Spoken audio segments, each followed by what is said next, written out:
You was gone, right? What are you talking about? Pay your next nigga to do something else for you, for real, for real. Yeah, that motherfucker don't make no sense. Maybe not. Let me see. Who said? Tank hit me so hard. I'm blind. I'm legally blind. That shit be dead, for real. When nigga said that when we got in the elevator, I'm like, for real? That's what the nigga said when we left? That's what he said. I said, that's crazy, for real. I couldn't believe that. Ain't make no sense to you. Okay, you ready? Alright, what up YouTube? I'm back with another video, and today is the third installment of the Sunday session, episode 3. Happy New Year to everybody that's here. Once again, we back. I'm waiting on my third party, but right now I think he's doing homework, so I think he'll be here in a little bit. It's episode 3. You know what we usually do, so ain't too much to explain, but we're gonna go over the topics that happened in the last 2 weeks, things that happened last night. Today we smoking on, what was that? Smoking on the blue fruities. Oh yeah, smoking on fruities. And I don't know what this is, for real. I forgot. I ain't know that. I forgot what the man told. I forgot what it was, for real, but yeah, I'm smoking on some shit too. And I don't know what it is. I forgot. Let me see. It's definitely not that. I think it's the other thing. In the last week of involving hip hop, for real, Takeoff's killer, I forgot his name. He a DJ out of Houston, Texas. Damn. Yeah. DJ killed him? Yeah, out of Texas. For real. I forgot his name. He well known, for real. What Well, allegedly, a DJ shot and killed Takeoff at the bowling alley in the incident that happened in Houston, Texas, within the last month or so. But he got released on $1 million bond.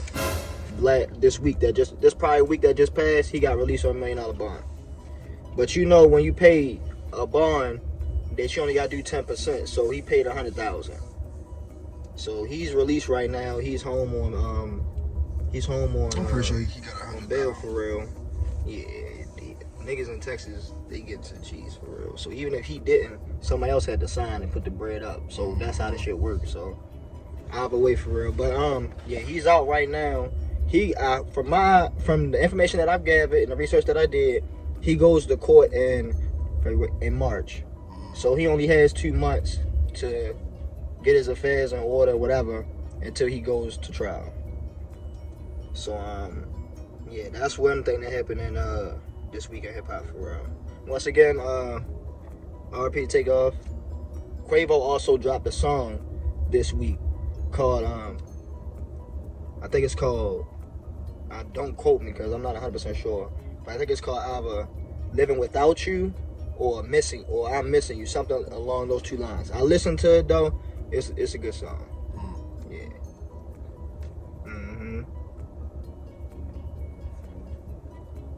Yeah, I highly recommend you go listen to it. Oh, we can talk about. You ain't heard about the Twitch streamer? Yeah, Cenat. I was gonna bring that up too. We can't say the word, so we have to say the R word.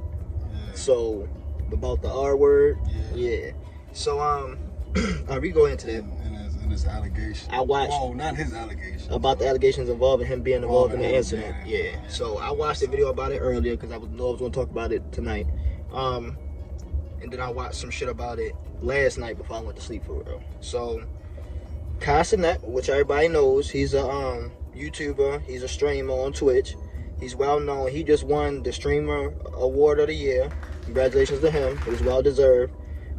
He worked very hard for it. He's a black young man, and he's basically the top streamer in the world right now. He's young too. He's I believe he's 21, maybe 22. I believe he just turned 21. Matter of fact. So yeah, he's doing it. He's doing it. He's out of Bronx, New York. He's from Bronx, New York. He stays in Atlanta. But okay, so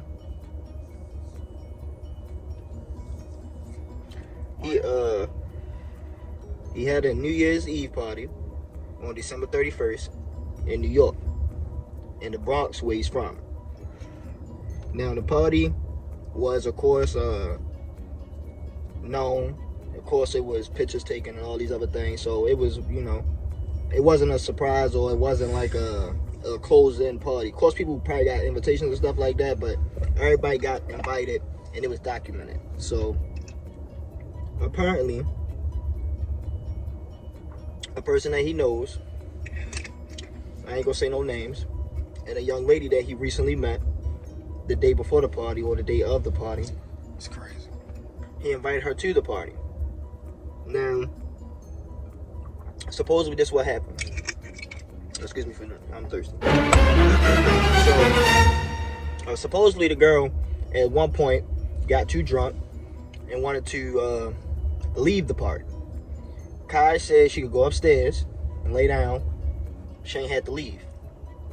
I'm assuming the reason why he didn't want her to leave because she was drunk and she didn't want her to drive or leave with somebody else that I guess maybe he didn't know or anything like that. It's just he probably felt more comfortable telling her to go upstairs, chill or lay down for a little while, get yourself together, then you could go home. You see what I'm saying? But at that moment when she was probably intoxicated, all these people around, he got so much stuff going on, he hosting a party, he probably didn't fully think to tell a girl or have somebody physically, like, if me and him at a party and we know a girl that's there, not saying that we know that this our house or anything like that, but let's say we got this event and it's at a place. If we know that it's a comfortable area upstairs she can go lay down and be comfortable at and get herself together without us having to kick her out and send her onto the streets where 9 times out of 10 anything could possibly happen, he told her go upstairs. So she went upstairs and apparently she laid down and blah blah blah.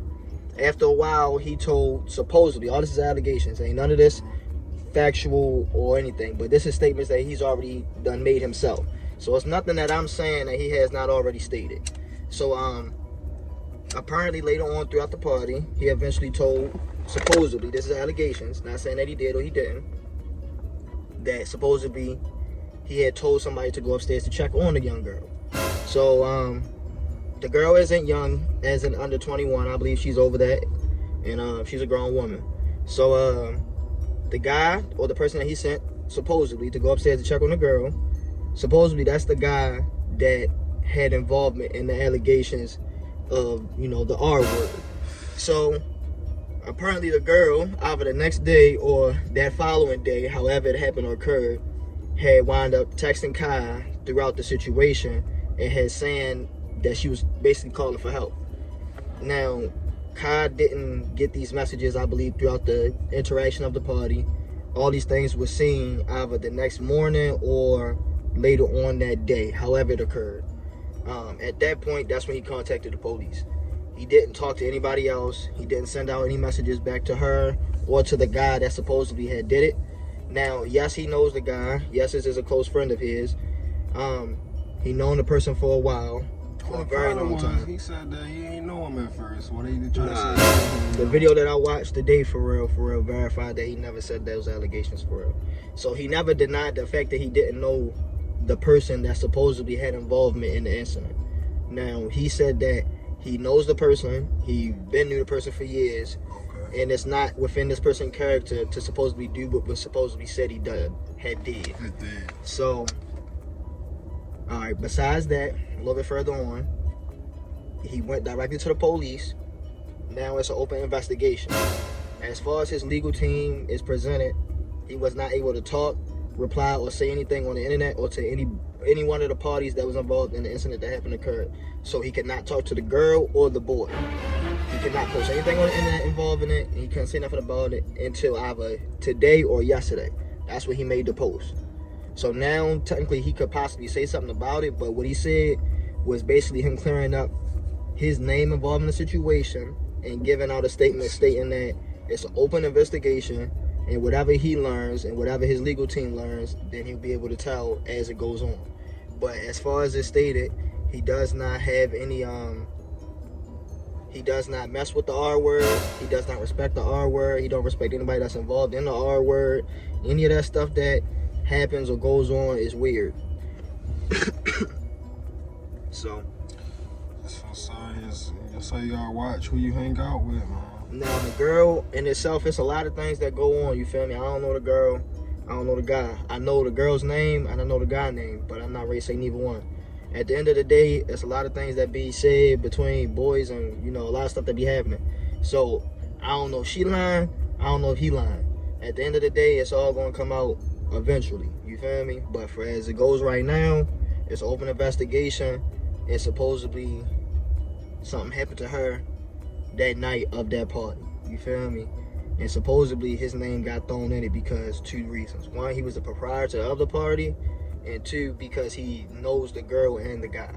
See what I'm saying? So at the end of the day, it's a sticky situation, you feel me? But me knowing and me watching him over the last year, I know that's not in his character.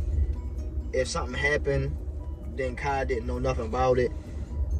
He don't respect it. You feel me? He don't support it. So at the end of the day, whatever happens is gonna come out eventually. You feel me? The police gonna do what they gotta do, and they gonna find out what happened for real. That's it. Me personally, I don't deal with anything involving the R word. I don't respect. That's out of the window. That's crazy. So my sympathy goes out to the girl. You feel me? My sympathy even goes out to the guy. If the guy did it, then he's you know, yeah, he's you can't really curse on here, but you know, that guy, he ain't worth a damn. You feel me? But if he didn't do it, then I'm sorry, he was falsely accused. If it did happen to the girl, then that shit's crazy, and I'm sorry. Like, there's a lot of things that be happening going on. You feel me? Like, that's why they be telling you, be careful about who you be around, where you be going, and what you be doing. If you go somewhere and you feel like you that messed up, then you need to be around somebody that's gonna make sure you get home. You feel me? Like, make sure you good. And women, like, not saying that y'all more susceptible to it, because stuff happens to both genders, for real, for real. Men get robbed, beat up, all types of shit. Same thing happening to women, for real.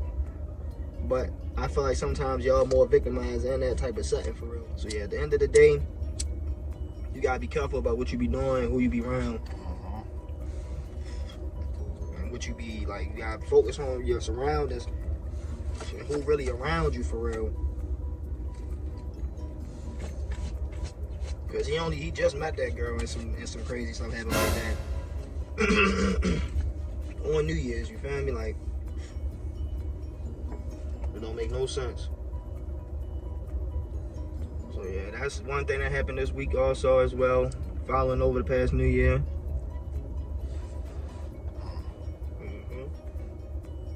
What's your thoughts on it? Like I said, man, just gotta watch who you bring around in certain situations, man. Cause all that shit'll bring you down. You got to see if you did do it or if you didn't. Yeah. I don't put anything past anybody. Yeah, of course.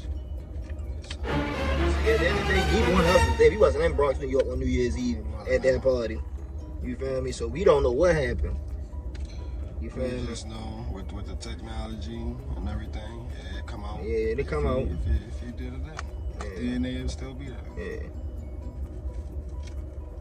So however it may go, for real, we gonna find out eventually. It just said that it had to happen, and something involving him or something involving her. Period. Just said that it had to happen all together. Especially in a setting where everybody's supposed to be enjoying themselves. You bringing in a new year, ain't nobody supposed to really be worried about that, for real. Like, of course, things be on people's minds, and of course, you know, we people, we human beings at the end of the day. But it wasn't that type of party, for real. Like, you feel me? Like I said, people put themselves out there, and a lot of things happen, for real. But at the end of the day, it has to be agreement on both ends, for real. You, like, it gotta be mutual. If she messing with you, then that's cool, and if you messing with her, that's fine. But at the end of the day, once the person becomes intoxicated, that's just, it's over with. Like, you just need to go ahead and let that person go home. You feel me? Figure it out. Blah, blah, blah, blah. All that, still trying to deal with them and talk to them and have relations with them and all that stuff. All that stuff is out the window. That just opened the door for stuff like that to happen. So it's like you gotta make things make sense. You feel me? Like, of course you want to have a good time, and of course you want to enjoy yourself. But when it starts to become too much, or you see a person really messed up like that, like, you need to go ahead and remove yourself from the situation, for real.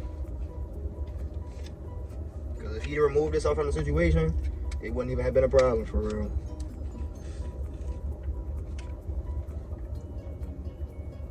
Or if she'd have had somebody with her that made sure she left the party and went home, it wouldn't even have been a situation, for real. So it's like on both ends, for real. But alright. Next story. And once again, like I said, all these things is allegations for real. Nothing is 100% for real. You just got to keep, you know, keep an update with the story as it goes on for real. And my support go out there to her and her situation and his situation. Yeah, that's great.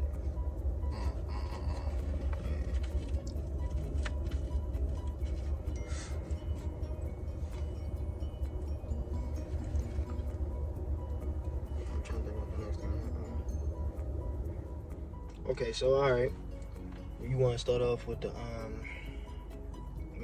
tank shit? Then we can go into the Gabrielle Union, then we go to the El Chapo. Okay. All right, so last night, Tank Gervonta Davis won over. Let me make sure I get his name correct. Hector Luis Garcia. He won over him last night in the 8th round TKO. Really supposed to be in the 9th. They called the fight. They called the fight because they tried to say he said he couldn't see for real after Tank had hit him. He had lost his vision. Tank hit his ass and he went blind for real.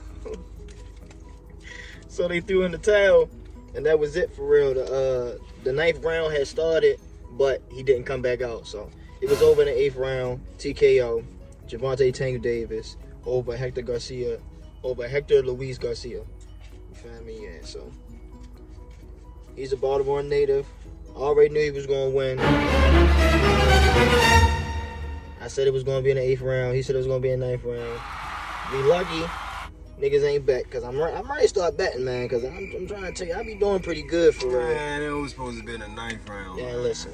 All I know is if I'd have betted some cheese, I'd have came up for real. You could have. Cause the TKO is the same thing as a knockout. We was right there at the casino. Yeah, we was there live watching it for real. We're not live at the cause it was in DC last night, but we was at the casino watching it. There was a lot of people outside last night. So, yeah. And he was in good form too. His defense was impeccable. He did what he needed to do for real. All he had to do was close the gap, cause the guy had a 2-inch height difference and he had an 1.5 inch reach difference. So all he had to do was keep closing the gap, which he kept doing. He was too fast for real. Yo was too slow. Then once he got close enough to actually really hit him, and baited him a couple times, and once he opened him up, it was over. It was done. Yeah, so it was a beautiful fight. I'm glad he got his W. This is his first fight without him being underneath of Floyd Mayweather Promotions. He showed out. He did what he was supposed to do, and he's gonna continue to be great. Business remained the same. Yup.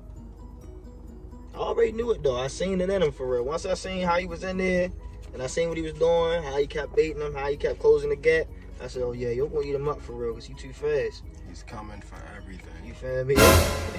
Yo was moving too slow for real. Smack cam! Damn! You better keep still back up moving. If you hit them, I hit you. That's what's my everything. Oh shit! Wallet! Dang Wallet! That was crazy, y'all. Dang Wallet! Hold this, man. Hold it. It's the whip. Nah, bro, we say. My son got whooped. Yo, bitch ass up. Stop complaining. Come the fuck on. Come the fuck on.